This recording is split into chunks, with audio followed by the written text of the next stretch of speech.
Merci Saint-Esprit.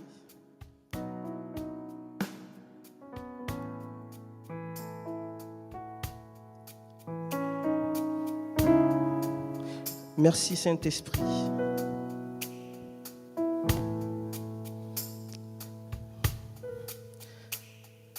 Je ne sais pas avec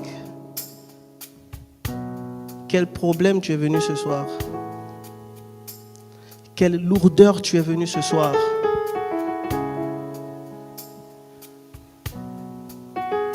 Mais il y a des jours où tu n'as pas besoin de combattre. Il y a des jours où le Saint-Esprit veut que tu te reposes. Parce qu'il veut planer. Parce qu'il veut agir. Parce qu'il veut te montrer sa grâce, la grâce du Père.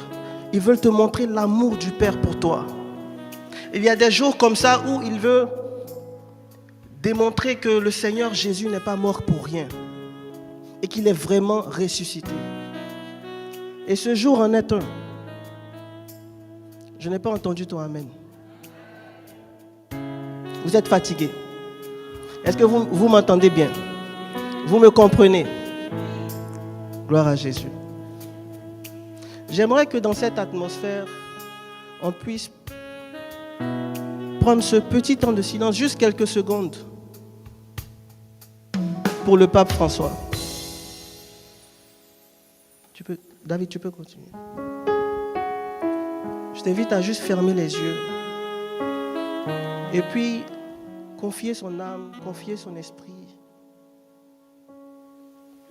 au Père.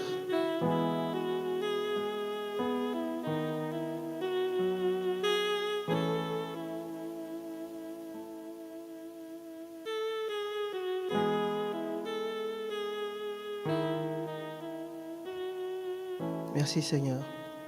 Je t'invite à t'asseoir, te rasseoir s'il te plaît.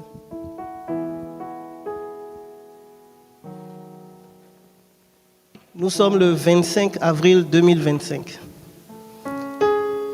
C'est bien ça. Le 25 avril 2025. Et ce jour, nous entamons un cheminement jusqu'à la Pentecôte. Nous allons prendre un temps jusqu'au 6 juin, chaque vendredi, où nous allons venir dans la présence du Saint-Esprit, expérimenter sa présence, expérimenter l'ivresse du Saint-Esprit, expérimenter le cœur de Dieu.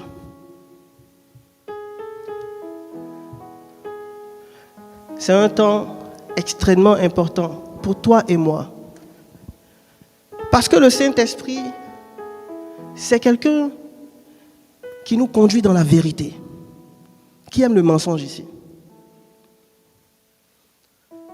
Qui aime la vérité? La vérité que tu recherches, c'est le Saint-Esprit qui t'y conduit. Amen. Alors ce cheminement a été intitulé « Intime du Saint-Esprit ». Et aujourd'hui, nous allons parler d'un thème « Mieux connaître la personne du Saint-Esprit ». Qui connaît le Saint-Esprit? Son nom c'est Paraclet, la Roua. Amen. Amen. Alors nous allons prendre ce temps avec lui. Pendant ces 50 jours, en référence aux 50 jours entre la résurrection de Jésus-Christ et la Pentecôte. Et ces 50 jours sont des temps forts pour nous les croyants. Ces 50 jours, on peut les subdiviser en 3 temps. Des temps de préparation, où les disciples étaient en train de se préparer à recevoir. Des temps d'attente, ils ont attendu, ils ne savaient pas quand le Saint-Esprit allait venir. Comme toi aujourd'hui, on dit 50 jours, mais le Saint-Esprit est là aujourd'hui. Il est là aujourd'hui. Tu ne sais pas, pendant ces 50 jours, peu importe le jour, que ce soit demain, aujourd'hui, il peut te visiter à n'importe quel moment. Amen. Des temps d'attente. Pendant ces 50 jours, il faut qu'on soit là, dans l'attente. À chaque seconde, chaque minute, chaque heure. Saint-Esprit, je m'attends à toi. Saint-Esprit, je veux expérimenter quelque chose de nouveau. Et ces 50 jours sont aussi des temps d'approfondissement où le Saint-Esprit va nous conduire. Il va nous conduire dans des temps d'intimité avec le Seigneur, où nous allons mieux le connaître, où il va mieux se révéler à nous. Amen. Je ne sais pas si tu crois à cette parole, mais je ne fais que te dire ce qu'il m'a dit. Celui qui dit Amen encore plus fort, il reçoit cette grâce au nom de Jésus-Christ.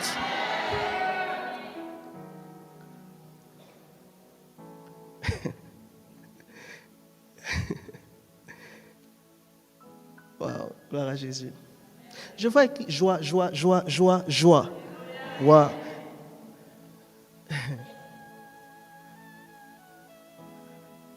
Jésus, à l'approche du jour où il allait se livrer, il a commencé à introduire le Saint-Esprit. Il a commencé à parler de lui dans ses enseignements, à ses disciples. Il était essentiel pour lui que les disciples, en fait, apprennent à le connaître. Pourquoi? Parce que pour accueillir quelqu'un, pour mieux entretenir une relation avec quelqu'un, il faut bien que tu connaisses cette personne. Qui a envie d'accueillir le Saint-Esprit en lui? Comment tu peux accueillir le Saint-Esprit si tu ne sais pas qui il est, ce qu'il aime, ce qu'il n'aime pas? Amen. Quel est son rôle dans ta vie? Il vient en toi pourquoi? Il vient te visiter pourquoi? Il vient visiter ta maison pourquoi? Ta maison, c'est ta vie. Il vient visiter ta vie pourquoi? Quand tu as conscience de ce pourquoi il vient, tu peux mieux te disposer à l'accueillir. Amen. C'est pourquoi aujourd'hui, on parle de mieux le connaître. Amen. Alors, je te prie d'être attentif. Attentive. Et de laisser le Saint-Esprit venir percer les murailles de ton cœur. Amen. Alors, qui est le Saint-Esprit? Qui est le Saint-Esprit? Qui veut se jeter à l'eau? L'une des trois personnes de la Trinité. Donc le Saint-Esprit est une personne. La promesse du Père. Qui croit que le Saint-Esprit, en fait, recevoir le Saint-Esprit, c'est juste quelque chose d'imaginaire? Pardon? C'est quelque chose qui est réel. C'est réel. On peut le recevoir. Peu importe, ça ne dépend pas de ta situation. Ça ne dépend pas de est-ce que tu es malade, est-ce que tu es en bonne santé, est-ce que tu es riche, tu es pauvre. Ça ne dépend pas de est-ce que tu es pécheur, tu n'es pas pécheur. D'ailleurs, Jésus est déjà mort. Il t'a lavé de son sang, il t'a donné sa vie. Il est parti avec ton ancien toi. Amen. Et quand il est parti avec ton ancien toi, il est parti avec tes péchés. Amen. Aujourd'hui, tu es une nouvelle personne, une nouvelle création. Amen. Et on va voir comment l'Esprit de Dieu agit dans cette nouvelle création. Amen. Amen. J'aimerais qu'on lise ensemble Jean 14, verset 16.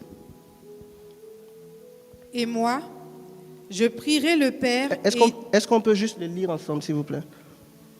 Est-ce qu'on peut proclamer cette parole ensemble? Tu peux, mais toute l'assemblée. Et moi, je prierai le Père, et il vous donnera un autre consolateur, afin qu'il demeure éternellement avec vous. Qui parle? Qui parle ici? Jésus, il parle à qui? Il parle à toi ou il parle seulement aux disciples qui étaient avec lui? Il te parle à toi. Il parle de qui? Pas seulement du Saint-Esprit. Il parle de lui, il parle du Père et aussi il parle du Saint-Esprit. Amen. Il parle de trois personnes en un. Il parle de Dieu. Amen. En fait, Dieu, c'est Jésus, c'est le Saint-Esprit. Amen. Qui croit en cette parole? Amen. Le Saint-Esprit est Dieu. Donc, quand tu adores le Saint-Esprit, ne pense pas que tu es en train de faire mal. Ne pense pas que... Non, je dois arrêter d'adorer le Saint-Esprit et adorer Dieu. Quand tu parles au Saint-Esprit, ne te dis pas non, il faut que je parle à Dieu au lieu de parler au Saint-Esprit. Le Saint-Esprit n'est pas juste une influence. Le Saint-Esprit n'est pas une atmosphère. Le Saint-Esprit c'est pas une bougie. Le Saint-Esprit est une personne, comme toi et moi, et le Saint-Esprit est Dieu. Mais comment Dieu se manifeste dans ces trois dimensions?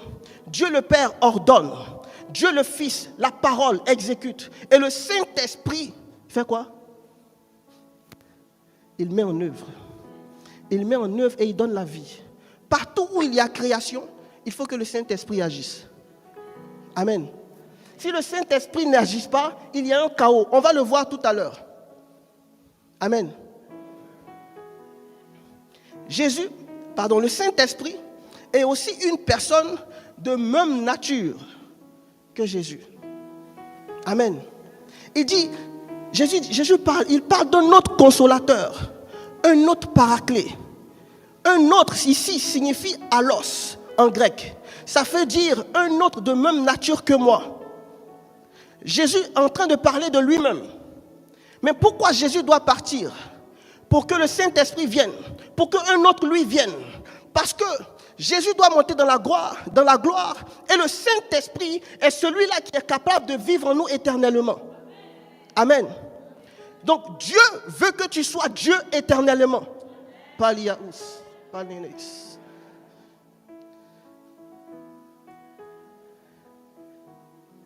Est-ce que des dieux peuvent juste balancer les mains?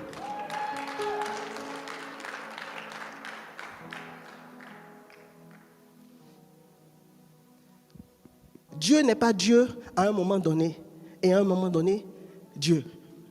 Je ne sais pas si vous comprenez ce que je veux dire. Il est tout le temps Dieu.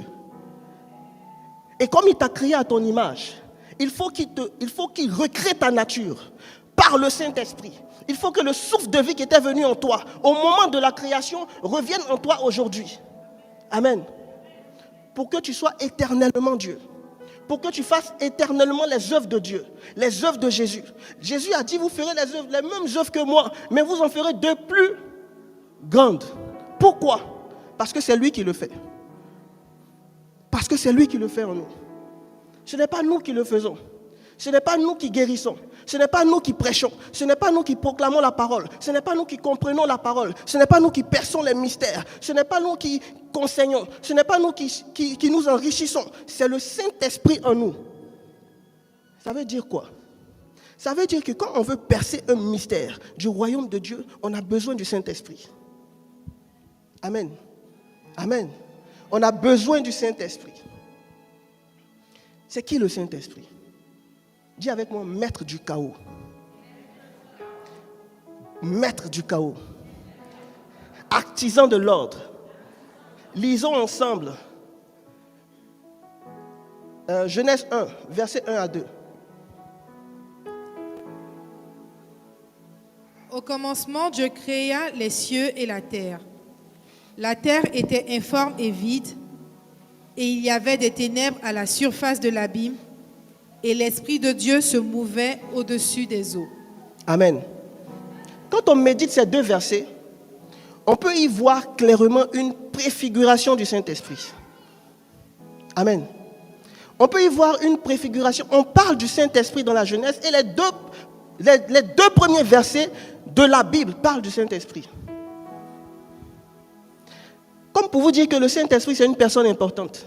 Ce n'est pas une personne, ce n'est pas la personne la plus insignifiante de la Trinité. C'est une personne très importante. C'est pourquoi tu as besoin de lui. Tu as besoin de lui. Le Saint-Esprit est déjà à la création, il est déjà prêt à agir. La Bible dit au commencement, à l'origine, Dieu créa les différents cieux et il créa la terre. Au commencement, dis à ton frère et ta soeur, ce n'est que le début. Ce n'est que le début. Dieu ne fait que commencer en fait. Il ne fait que commencer. Nous sommes le 25 avril 2025. Dis à ton frère, à ta soeur, Dieu ne fait que commencer. Il ne fait que commencer avec toi. Non, il n'a pas encore fini. Si tu pensais que c'était fini, non, ce n'est pas encore fini. Ça ne fait que commencer. Non, en fait, ton bonheur, ça ne fait que commencer. Ta joie, ça ne fait que commencer. Peut-être qu'aujourd'hui tu expérimentes un chaos, Mais je te dis, ça ne fait que commencer. Ce n'est que le commencement. Dieu commence juste. Il entame juste un travail. Dis, sois calme. Sois calme.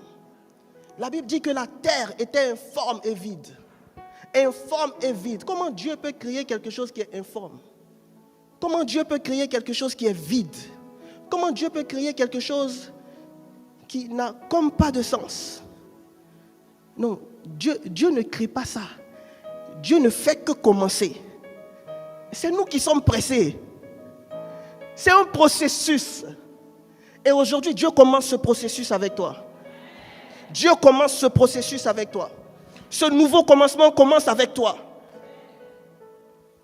Informe signifie chaos, signifie vide. Informe signifie néant. La confusion, le vide, la désolation. Tohu bohu. En hébreu. Tohu bohu. C'était un tohu bohu. Au début sur la terre, il n'y avait aucune structure. Comme peut-être qu'il n'y a aucune structure dans tes finances aujourd'hui. Peut-être qu'il n'y a aucune structure dans ta vie spirituelle. Peut-être que tu t'es dit que tu as perdu ta vie de prière. Il n'y a aucune structure. Avant tu avais des grâces, maintenant tu ne les ressens plus, tu n'arrives plus à exercer comme avant. Il n'y a aucune structure. Mais ça ne fait que commencer.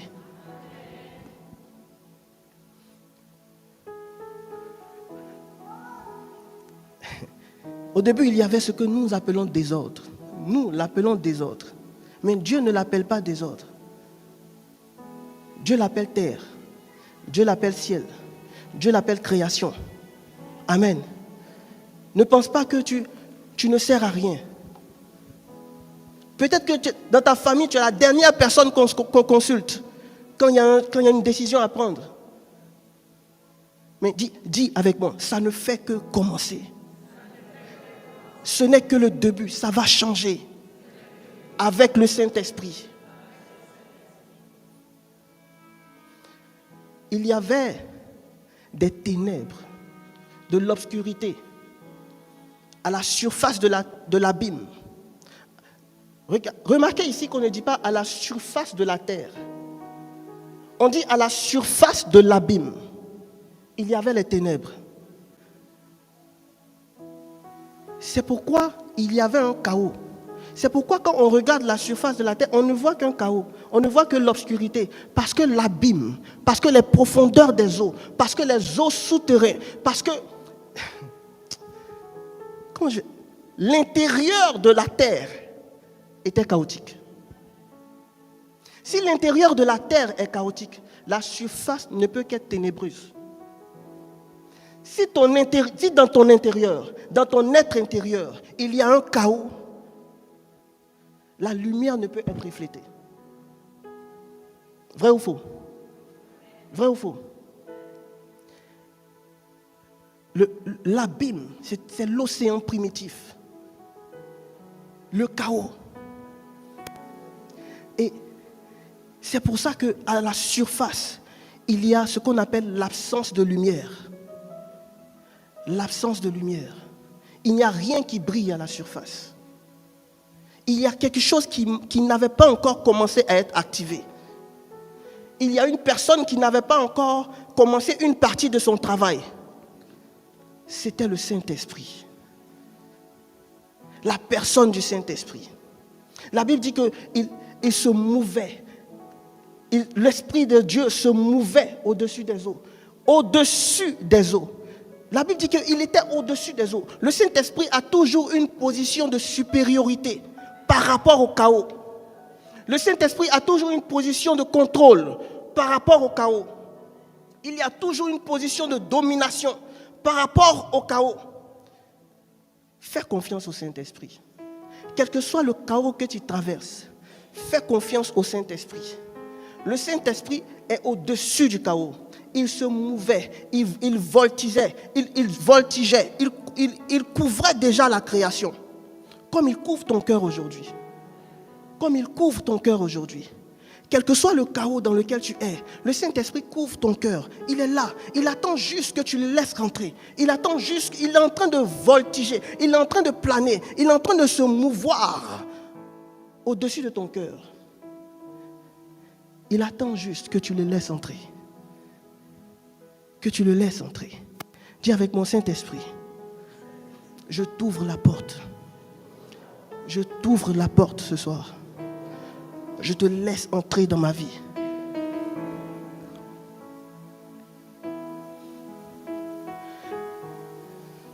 Le Saint-Esprit, c'est celui par qui les eaux ont été fixées. C'est celui par qui la terre a été fixée. C'est celui par qui les eaux qui paraissaient comme un désordre ont été repoussées. David dit dans le psaume 104, verset 9, il dit, tu as posé les limites que les eaux ne devaient pas franchir, afin qu'elles ne reviennent plus couvrir la terre. Jésus, par le Saint-Esprit, est celui qui pose les limites de la sorcellerie. Il pose les limites de tes ennemis. Il pose les limites de la maladie. Il pose les limites de la pauvreté.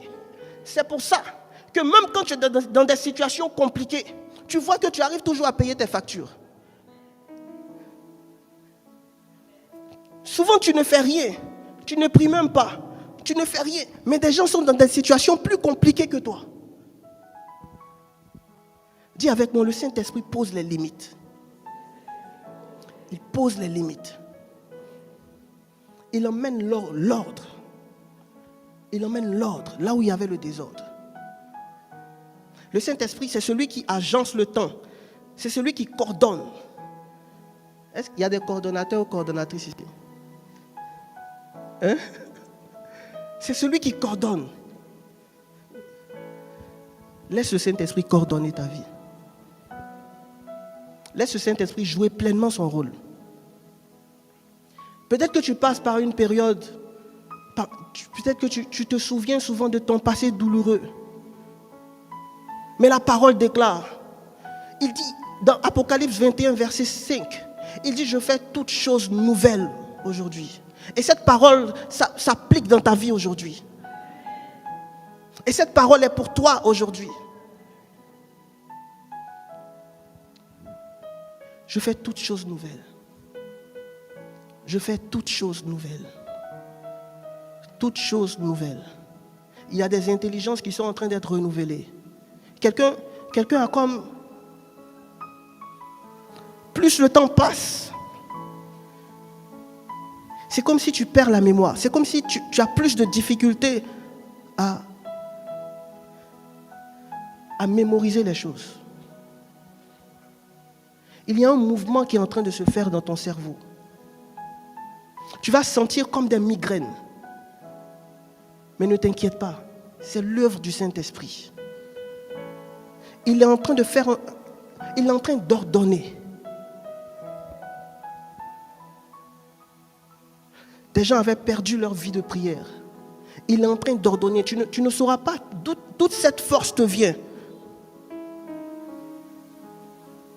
Mais tu vas reprendre ta vie de prière. Et n'oublie pas, petit à petit, ce n'est qu'un commencement. Ce n'est qu'un commencement. Ce n'est que le début. Laisse-le aller jusqu'au bout. Aie confiance en lui. Tu pries, mais tu n'as pas l'impression, tu as l'impression que Dieu ne te répond pas. N'abandonne pas. N'abandonne pas. Ce n'est que le début. Il arrivera un temps où tu ne douteras plus qu'il te parle, où tu ne douteras plus qu'il te répond.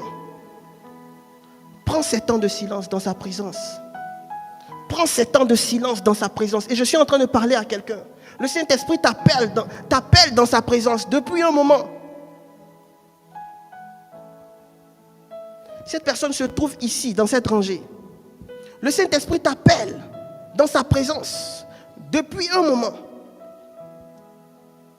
Et tu te dis, mais je n'ai pas de mots, je n'ai rien à dire. Je ne sais pas quoi dire. Je ne ressens rien quand je viens dans sa présence. Je vais te dire une chose. L'image qui me vient à cœur actuellement. Je te vois dans une voiture qui roule à 240 km/h. Et tu veux ressentir la même chose. Tu veux ressentir cette accélération dans la présence de Dieu, dans ta vie spirituelle. Mais le Seigneur te pose une question. Quand tu as pris l'avion pour venir ici, est-ce que tu avais l'impression que l'avion allait plus vite que la voiture?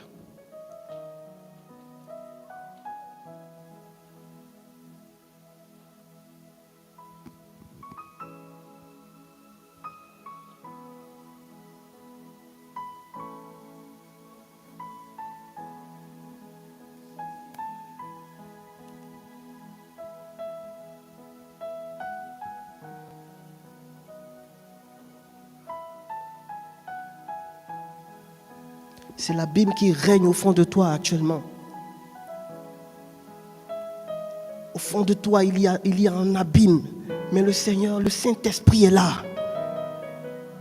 Le Saint-Esprit est là. Il a déjà commencé à agir. Il a déjà commencé à apporter la lumière. Il a commencé à rassembler les eaux, à fixer la terre. Il a commencé à fixer les projets. Il a commencé à envoyer la lumière là où il y avait les ténèbres.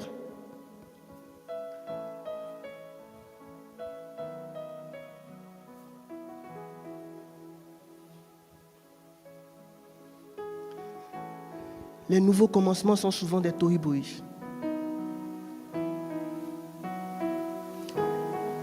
Mais le Saint-Esprit, le dominateur du chaos, est là pour mettre de l'ordre. Il est là pour embellir. Il est là pour enrichir. Il est là pour perfectionner. Il est là pour harmoniser. Le Saint-Esprit est là. Il est là pour inspirer. Il est là pour renouveler. Qui est le Saint-Esprit?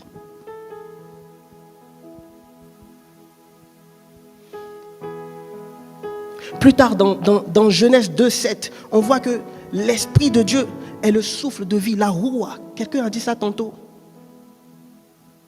Ah, on t'a dit que tes cellules étaient mortes. On t'a dit qu'il y a des organes qui ne fonctionneraient plus. Ah, je te dis juste, fais confiance au Saint-Esprit. Fais confiance au Saint-Esprit. Le souffle de vie. Dis, Saint-Esprit, viens souffler sur mon organe.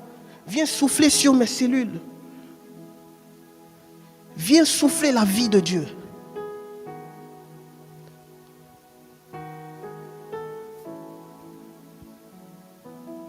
Là où tu n'enfantais pas, dis Saint-Esprit, viens souffler la vie dans mes entrailles.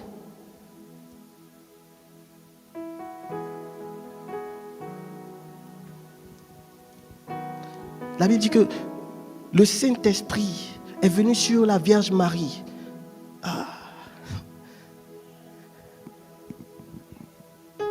Et la vie a jailli. Mais pas n'importe quelle vie.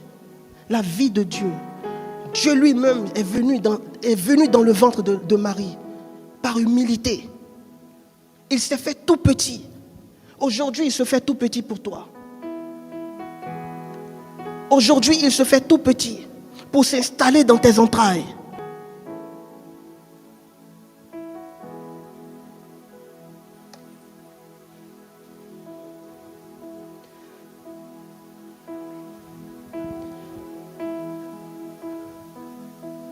L'homme a été créé par la poussière.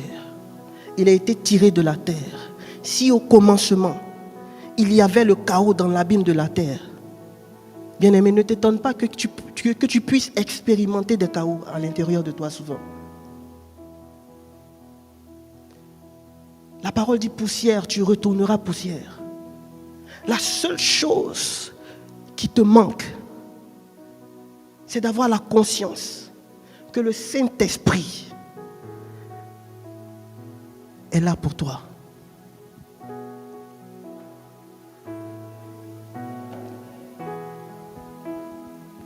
La terre était informe et vide, plongée dans les ténèbres, mais l'Esprit de Dieu était là, prêt à transformer ce chaos. De la même manière, dans nos vies aujourd'hui, il y a parfois des zones de désordre. Il y a parfois des situations compliquées. Il y a parfois des zones d'ombre. Mais le Saint-Esprit aussi est là. Il est là au-dessus des eaux. Au-dessus des eaux de ta vie. Il est là pour que jaillisse de toi des eaux d'eau vive. Pour que jaillisse de toi la vie. Pour que jaillisse de toi la santé. Pour que tu sois une source de guérison pour d'autres personnes. Pour que tu sois une source de joie pour d'autres personnes. Pour que tu puisses répandre l'amour du Père. C'est le Saint-Esprit qui fait ça. Dis à ton voisin, c'est le Saint-Esprit qui fait ça. C'est lui qui fait ça. Ce n'est pas ton intelligence. Ce n'est pas ton intelligence. Ce ne sont pas tes diplômes. Il te dit aujourd'hui, oublie tes diplômes. Parce que moi, je vais venir dans ton cœur pour t'emmener dans une autre dimension. Dans une dimension que les diplômes ne peuvent te donner.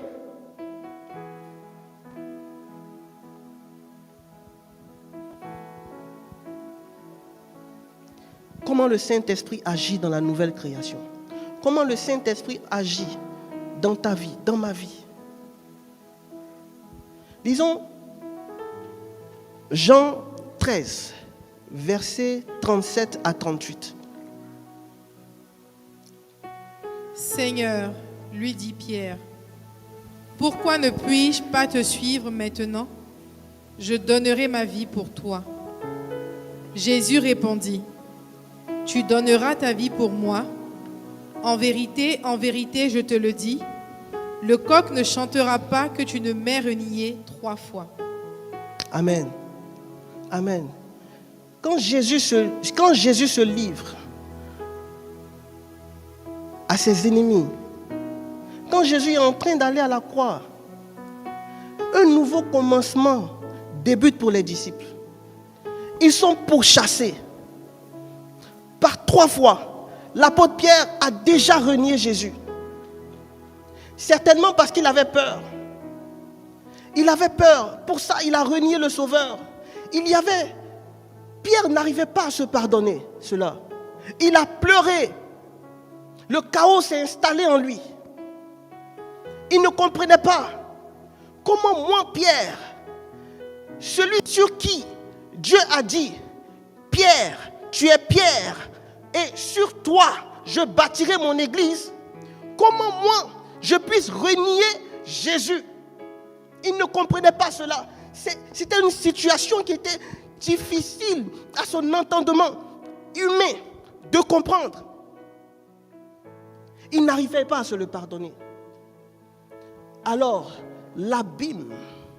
son intérieur est devenu chaotique. Il a commencé à pleurer. Tous les disciples étaient envahis par la peur. Progressivement, ils ont commencé à s'isoler.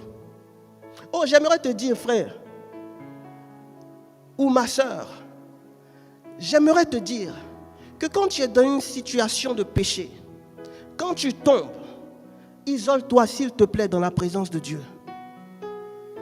Ne t'isole pas dans la présence de l'accusateur. Ne t'isole pas dans la présence de Satan. Ne t'isole pas dans la présence de celui qui te ramène en bas. Isole-toi dans la présence de celui qui peut te restaurer. Isole-toi dans la présence de celui qui peut restituer ta destinée, restaurer ta destinée. Isole-toi dans la présence de l'auteur même de ta vie.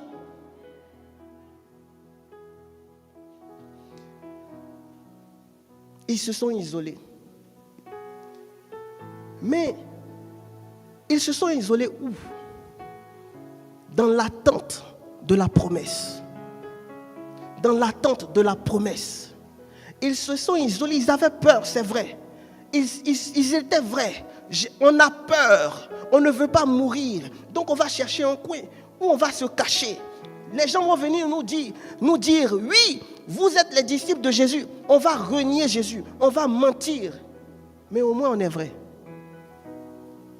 Je ne suis pas en train de dire de mentir. Je suis en train de décrire la situation dans laquelle les disciples étaient et une situation que nous traversons souvent. Alors, quand la promesse vient, le processus de création commence. Le processus, le commencement continue. Le chaos se transforme tout à coup en ordre. Le chaos se transforme tout à coup en lumière. Dans la vie de celui-là même qui avait renié Jésus. Les disciples sont des hommes différents à partir du moment où l'ami fidèle est entré en eux. À partir du moment où il est venu en eux. À partir du moment où il s'est installé sur eux. À partir du moment où il a commencé à marcher avec eux. Ils sont devenus différents. On ne les reconnaissait plus. Les pharisiens regardent les disciples et puis ils disent, mais ce n'est pas ces illettrés-là. Ce n'est pas ces pécheurs. Matthieu, le collecteur d'impôts, il va parler de Jésus. Il retourne vers ceux dont il avait peur. Pierre retourne vers ceux dont il avait peur. Et il commence à parler de Jésus à ceux qui ont dit, à ceux à qui il a dit, non, je ne suis pas disciple de Jésus. Il revient leur dire, oui, vous aviez raison. En fait, vous aviez raison. Vous aviez raison. Vous aviez raison.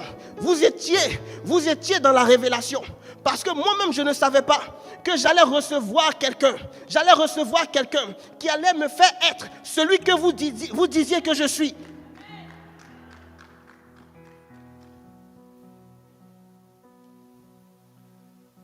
Le Saint-Esprit. Le Saint-Esprit. Pierre, il sort de cette expérience avec une nouvelle capacité. Il n'avait pas d'argent, c'est vrai. Et il rencontre un mendiant. Et le mendiant lui dit, il demande l'argent. Pierre lui dit, oui, c'est vrai, moi. Il regarde la réalité. Il est vrai. Il dit c'est vrai. Il regarde ses poches. Je n'ai rien. Mais ce que j'ai, je te le donne. Ce que j'ai est plus important que l'argent. Ce que j'ai est plus important que le matériel. Ce que j'ai est plus important que les finances de ce monde. Ce que j'ai, c'est Jésus. Ce que j'ai, c'est le Saint-Esprit. D'ailleurs, lève-toi et marche. Pierre est devenu un témoin de Jésus.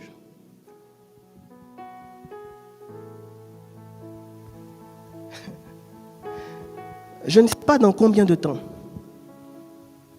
mais j'entends clairement dans mon esprit des gens ici dire « Lève-toi et marche ».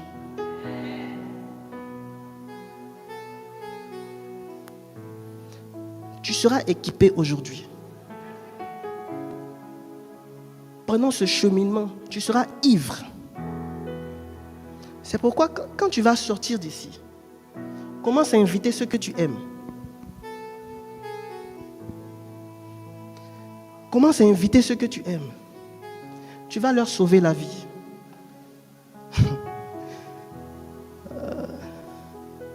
Qui est le Saint-Esprit? Quand je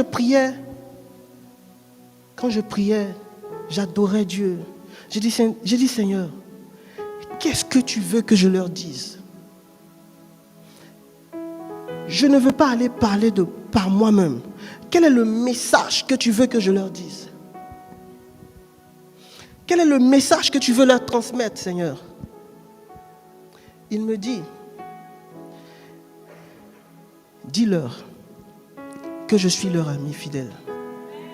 Leur ami le plus fidèle. Le Saint-Esprit veut faire de toi son ami.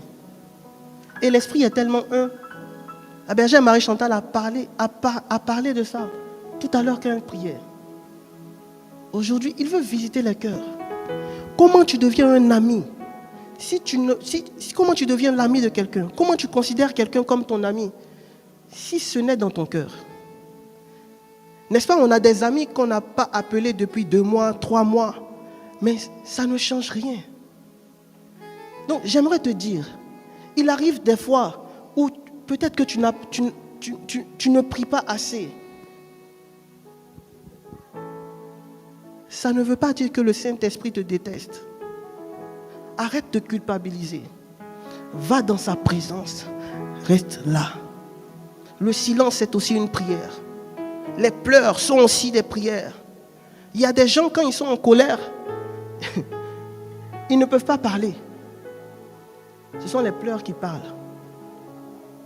Qui a déjà expérimenté ça? Ce sont les pleurs qui parlent. Dieu entend leur souffrance par les larmes, qui ne sont que l'expression de leur intérieur, de leur être intérieur, de leur cœur.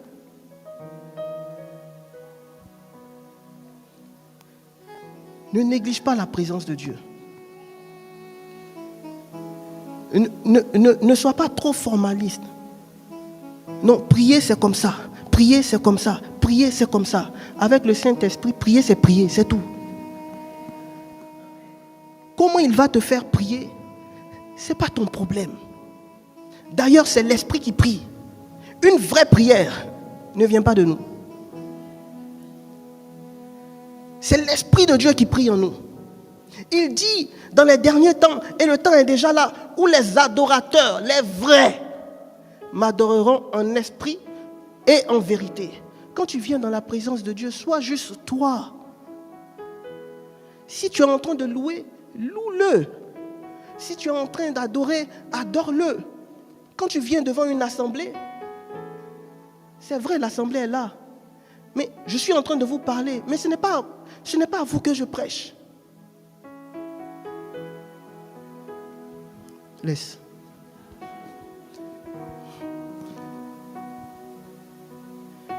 La communication se fait comme ça. De haut en bas.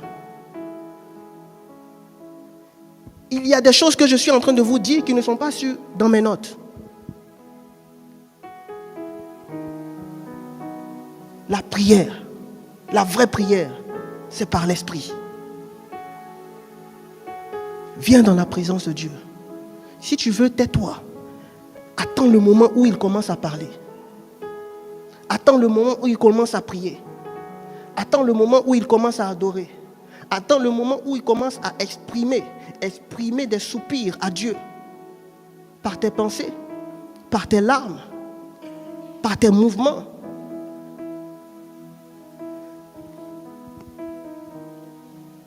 Il est ton ami le plus fidèle.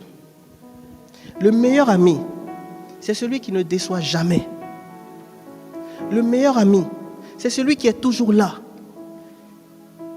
Le meilleur ami, il donne sans compter. Il donne de son temps. C'est pourquoi le Saint-Esprit, il veut être là avec toi éternellement. En toi éternellement. Il a tout le temps pour toi. Et tu peux prendre tout le temps que tu veux. Lui, il est là. Il est là. Mais c'est quelqu'un aussi qui peut être attristé. Il peut être attristé quand on fait les choses qui sont contraires à la volonté de Dieu. Il peut être attristé quand on fait les choses qui sont contraires à sa sainteté. Mais il ne nous juge pas. Dis à ton frère, le Saint-Esprit n'est pas méchant. Le Saint-Esprit nous comprend. Il nous comprend. Il connaît nos faiblesses. Il connaît nos faiblesses. Il y a un péché que tu traînes depuis très longtemps. Avant de t'appeler à son service, Dieu savait ça. Tu ne lui apprends rien. Mais il te donne le Saint-Esprit afin de te permettre d'avoir un esprit supérieur et de dompter ce péché. Alors ne pense pas que quand tu tombes, le Saint-Esprit, il te juge. Il ne te juge pas. Il a compassion de toi. Mais il est triste parce qu'il t'aime. Le Saint-Esprit, il enseigne. Le Saint-Esprit, c'est un enseignant.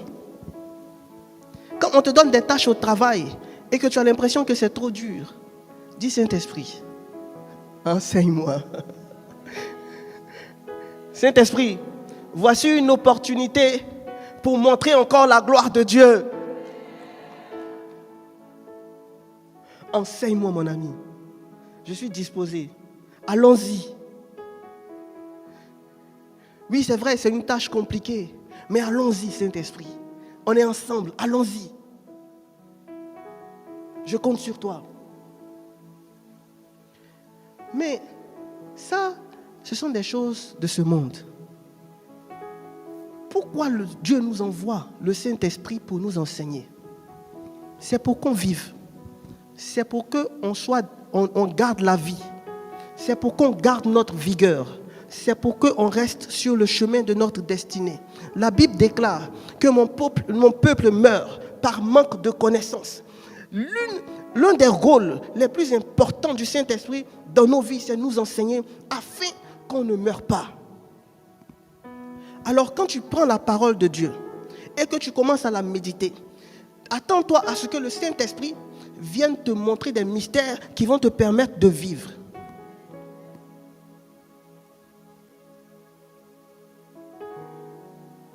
Attends-toi à ce que le Saint-Esprit vienne t'enseigner sur des choses, des défis que tu as aujourd'hui, qui sont des pièges de l'ennemi. Ne lis pas la parole juste comme ça.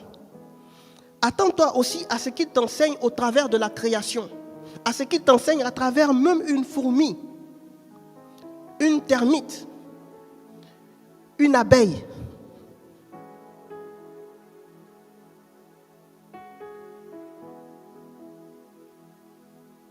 Quand je dis abeille,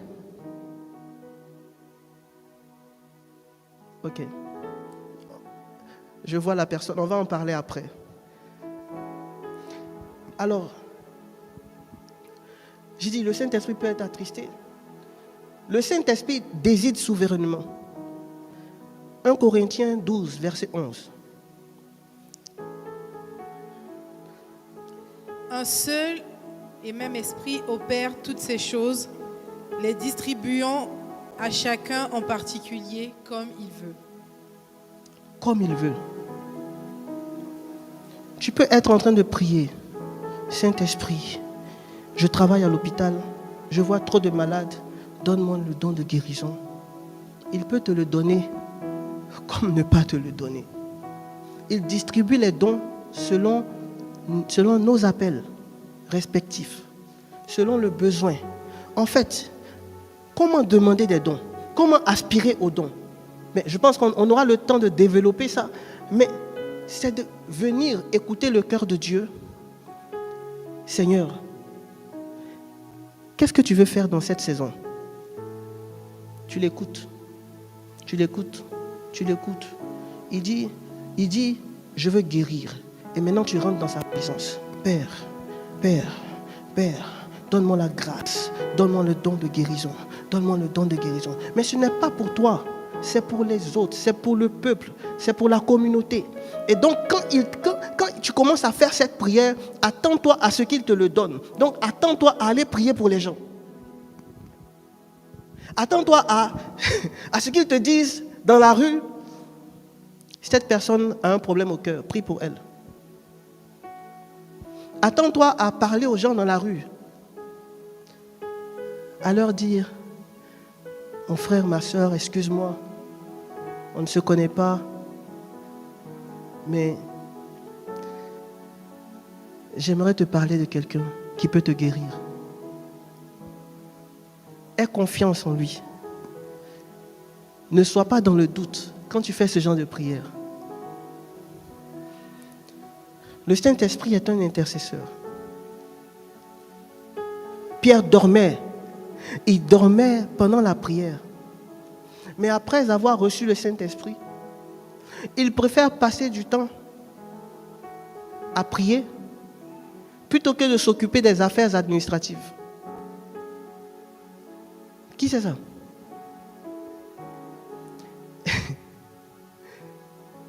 Il a dit aux autres apôtres, il a dit, mais c'est vrai, il y a beaucoup de choses à gérer, mais là, je sens en moi le besoin de prier. Il y a comme une force en moi qui a envie de prier. C'est comme si mon esprit n'a pas envie de perdre le temps dans des choses terrestres, mais j'ai envie de me concentrer sur les choses spirituelles. Donc, il peut arriver des temps où le Saint-Esprit, il fait en sorte que tu te concentres seulement sur les choses spirituelles. Et puis les gens autour de toi vont dire, celui-là ou bien celle-là, elle est trop zélée. Elle se prend pour qui? Il se prend pour qui? C'est pas grave. C'est pas grave. Il peut arriver des temps où le Saint-Esprit te conduit à prier pour l'Église. Alors que ton conjoint ou ta conjointe a un problème, et toi, chaque fois que tu rentres dans la présence de Dieu, il est en train de te dire, il est en train de te faire prier pour l'église. Obéis juste. Parce que lui s'occupe du reste. Lui s'occupe du reste. Pendant le PT, on m'a dit de prêcher. J'étais stressé. Parce que je ne savais pas qu'il allait parler. Mais parce que j'avais essayé de me préparer plus tôt et je n'entendais aucun message. Je ne savais pas de quoi il voulait parler. Et un jour, il m'a dit, va au Saint-Sacrement. Je suis allé à l'adoration au Saint-Sacrement et j'étais assis. Je n'avais aucun mot à dire. Je ne savais pas quoi prier. Mais j'étais juste là. J'ai juste obéi. J'ai dit, Seigneur, si c'est vraiment toi qui m'as dit de venir ici, parle-moi. Et ce qu'il a fait, il y a une femme qui était devant moi. Il a commencé à me parler de cette femme. J'ai dit, mais moi je suis venu ici pour que tu me donnes le message que tu veux que je transmette à ton peuple. Tu me parles de cette femme. Mais quel est le problème au juste? C'est moi qui n'entends pas. C'est quoi le problème? Et voici ce qu'il me dit. Il me dit que cette femme est une intercesseuse. Et en creusant encore dans plus de détails, je me rends compte que cette femme, elle était dans une situation chaotique, mais elle ne priait pas pour cette situation chaotique. Elle venait tous les jours au Saint-Sacrement pour prier pour les oppresseurs. Pour les oppresseurs dans le monde, des gens qu'elle ne connaît pas. Elle vient au Saint-Sacrement alors qu'elle a ses problèmes, mais elle vient au Saint-Sacrement pour prier pour les oppresseurs. J'ai dit, mais oui, maintenant quel est le lien avec le message? C'est en ce moment qu'il a commencé à me parler. C'est après avoir obéi qu'il a commencé à me parler. Le Saint-Esprit plane. Dis à ton voisin et ta voisine, sois sans crainte. Amen. Alors, aujourd'hui, le Saint-Esprit veut que tu sois son ami. Cette intimité commence par une vraie relation d'amitié. Il veut que vous entamiez cette relation d'amitié aujourd'hui.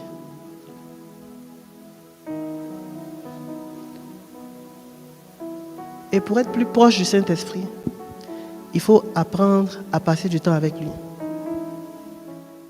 Dans l'adoration, dans la louange, souvent dans le silence aussi. C'est pourquoi je veux t'inviter, alors qu'on va commencer à l'adorer avec le cœur, je veux t'inviter à fermer les yeux et à l'adorer avec ton cœur, à l'adorer en vérité. C'est-à-dire que tu es là, ici, mais tes pensées ne sont pas ici. Tes pensées sont focalisées sur le Saint-Esprit. Ton esprit est devant le trône de Dieu. Ton âme est devant le trône de Dieu. C'est un cœur à cœur avec lui.